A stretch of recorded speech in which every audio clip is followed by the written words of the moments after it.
An Amber Alert has been... Oops. It's the Alan Cox Show. On 100.7 WMMS. This week is the last full week for you to do these keywords. So make sure you're not missing any of them. The Guardians play tomorrow night. It's the first of three at Fenway against the Red Sox, who are a pretty evenly matched team to Cleveland right now. Nobody's really setting the world on fire between those two teams. But seeing how the Guardians' fortunes over the last few games haven't exactly been all that consistent either. The Rockies really took them for a ride. But Cleveland in Boston tomorrow night, 7:10 is the first pitch. 6:35, I think, is when that pregame coverage will begin. Cavaliers are out. Season ended last night in staggering fashion. Our buddy Jason Lawhead had a very interesting take. I thought, he does sports radio in San Diego in addition to being a stand-up comedian, and he was very, very critical of the Cavaliers. Yeah, he thought they had no business being in the postseason at all. Jason knows basketball. His dad was a coach. He coached for a while. He played. He knows basketball really well, so I always like his insight because it comes from a place of pretty deep knowledge, and whereas I think they should have been in the playoffs the way they played, it looks like they shouldn't have been. They were not ready. They're a very young team, and there's some maturity that needs to happen for them to take it to another level. Well, I made a nice chunk of money on the Miami Heat, who ended up knocking the Milwaukee Bucks out. That's Poundcake's ex-boyfriend, Kevin Love, who's now down there with the Heat of Miami. Second round, yeah. Yeah. Jimmy Butler, former Chicago Bull, on fire for that team. And Giannis, by his own estimation, choked hard. Although he said, I heard Stansbury talking about, apparently Giannis Antetokounmpo said there is no such thing as failure in sports.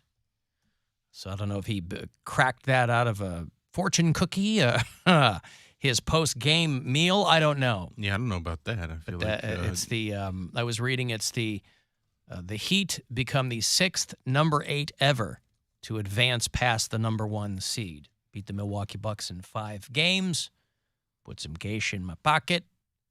And Jimmy Butler, again, a fantastic job for the Miami Heat. Dwayne Wade, who used to play for the Miami Heat, he has been making headlines because he moved his entire family out of Florida because of their LGBTQ policies. He says it's not safe for my family. I don't know if he has a trans son or something like that, or a gay son. Trans daughter. Trans daughter, his 15-year-old. He said, this is not a state where my family can flourish. Good for him. Ron DeSantis has been making a big show out of being a moron down there in Florida. And so Dwayne Wade's like, Florida's great in a lot of ways. I'm a rich guy. I like not paying taxes. But I can't be down here and feel that my family is safe if we stay here. And I like that that's what he led with, though. He led with, I miss the great tax benefits. Because if you're a rich guy, even if you're poor, let's be real, even if you're poor, you don't want to pay that a lot of taxes, right? But especially if you're rich, where you already have access to all kinds of ways to not pay taxes. And then you move to a place like Florida. He's married to Gabrielle Union, of course, the actress. Was she a singer back in the day, or was she just an actress? Always an actress. Always an actress. She played in Bring It On. Yep. But I couldn't remember if she, she was so hot in Bring It On. Did a foray into, she put an album out, or... No, she actually played alongside, again, this is irrelevant Poundcake knowledge, but it comes in handy for topics like this. She played beside this group called Black in Bring It On. So It was her and 3 other girls, and the other girls that she was with were in a music group called Black. So I think they did a music video for the movie Bring It On. Okay. So she was in the music video, so I think that's what you're referring to. And she's got a good 10 years or so on her husband, doesn't she? Not quite. I think she's got 3 or 4 on him. Okay. Because I thought she was considerably older than Dwayne. I don't think, because she looks 41 dynamite. or 42, and I think she's 45 or 46, I think. All right. So he didn't know where they moved, though. I didn't see that. He just said that they've left Florida. Texas. Is that what we were looking at Texas or Missouri Gary, or Indiana. Montana. Yeah, any one of the great states in this union that's really intent on, let me check notes. Liberty, people's liberty. That's why they want to make sure that certain people don't have any. What? Alan, you were right. She's 50. He's 41. I didn't think she was that old. I know I figured she was around my age. I mean, she's been around as long as I can recall. But man, Miami, I don't think is a good representation of the people of Florida because I feel like that's its own little world. Like I feel No, but the laws of the state still apply to you no matter where you live. Yes, but a lot of Miami holds weight. Just like everyone's mad, DeSantis is mad at Disney World and Orlando because they have a lot of power because a lot of people are employed by Disney World and work in Orlando because of that. So It doesn't seem to bother him. Well, he hasn't. A lot of those people could vote for him. A lot of those people probably did vote for him, and he couldn't care less. It's more important, and this is the problem with a lot of people like him. They're not operating in the best interests of their constituency. They've got a boner for fascism, and that's more important to them. But Alan, think of all the people who work for Disney who are DeSantis voters and would be negatively impacted by all this nonsense. So whether you live in Miami, whether you live in Orlando, you're still subject to the laws of the state. It's not like Dwayne Wade was like, I put in a call to Ron DeSantis and he's going to smooth everything over. My daughter's getting special dispensation from the governor. That's not how it works. But didn't you say that the mayor of New York City has more power than the governor of New York State? That's New York City. That's not Miami. But I feel like Miami's going to be underwater in 6 years. All the more reason that they need to capitalize off. They need people to stay there, and they need to capitalize off of the money they're making there now. You would think that he would be concerned about that, but he doesn't seem concerned about that.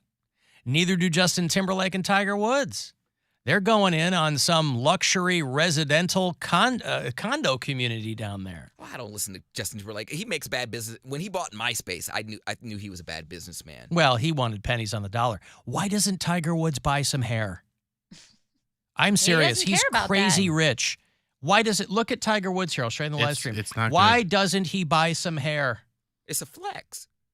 He's got so much money to not care. It's the same reason why those billionaires still have those crazy-ass haircuts. But you're still vain. This guy was banging every person he met because of vanity. Not because he thought he was good-looking, but because that's he's not good. the point. It's an ego thing. Why wouldn't you buy some hair?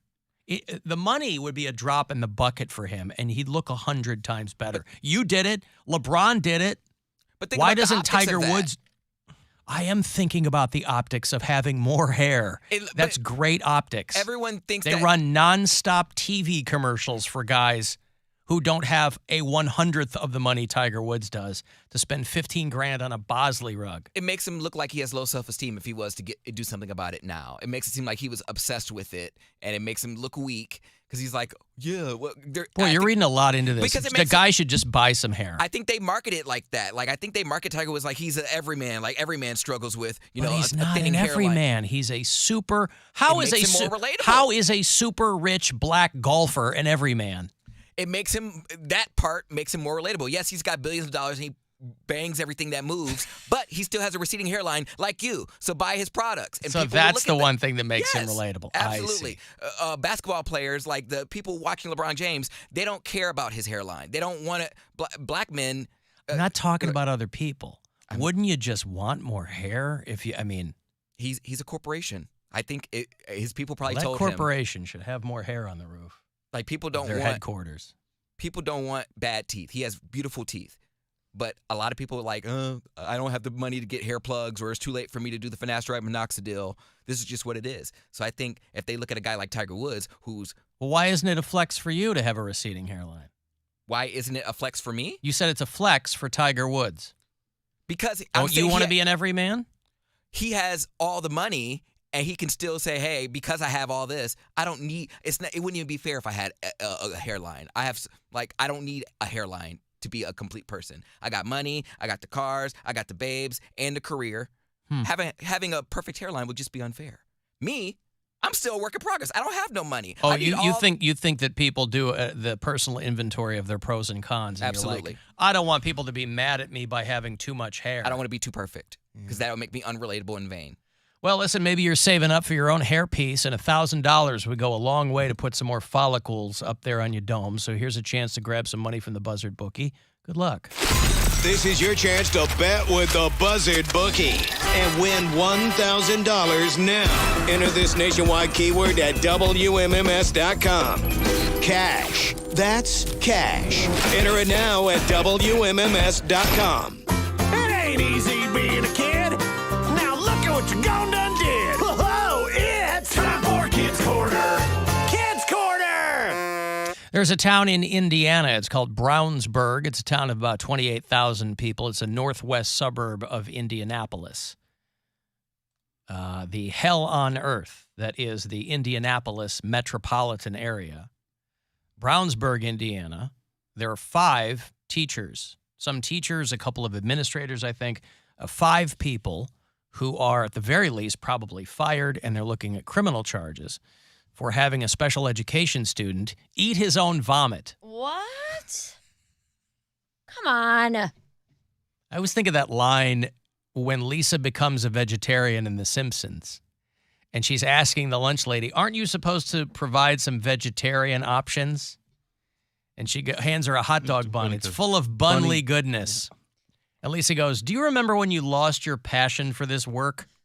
She's smoking a cig, throws her a hot dog bun as her vegetarian option. And I always have to wonder when teachers lost their passion for that work, especially with special education students. If you're a special ed teacher, I think the top line marquee is you're doing the Lord's work there. I mean, that's, I know a handful of special education teachers, and they really are very, very good at what they do because it has an extra layer of, every kid has its own challenges, obviously, his or her when you're a teacher. But these teachers at Brown Elementary School in Brownsburg, Indiana, they had a student who wasn't feeling well, and they told the student not to vomit, and that if he did, he would have to eat whatever he threw up.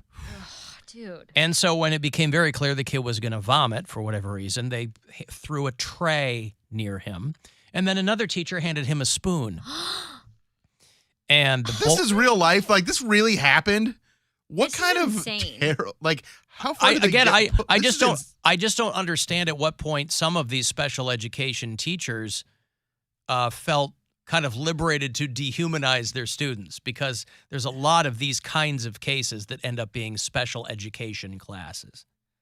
The boy ate some of the vomit I'm going to throw up. and then used paper towels to clean up Let me what get you a spoon. remained. 1 second. Yeah, right? What was it? What did he have? So What that did he puke up? doesn't say that. It makes a ingredients. difference. I tried to back time and do the best I could. I looked into the Brown Elementary School menu for that week, and I couldn't find it. He could be a lunch packer, though. Is that some kind of euphemism? Or No, you like mean he packs his brown lunch. bags? Yeah, He brings he his- could bring yeah. his lunch. Little bento box. Also, a 7-year-old doing 7 this is to a terrible. 7. It's a Like, that's tiny Nora's age. child, That's your yeah. That's They've placed the so teachers on terrible. administrative leave. I did see a couple of them. I saw a couple of mug shots. 2 of them were in the orange jumpsuits or whatever. So I don't know. But yeah, that's pretty wild. Is it a They're power in trip? Indiana. Like these people get off on being able to Well- boss people around or something? Or It must be something along those lines, right? I mean, maybe not getting off on it, but definitely I don't know if you're just constantly frustrated or I don't know.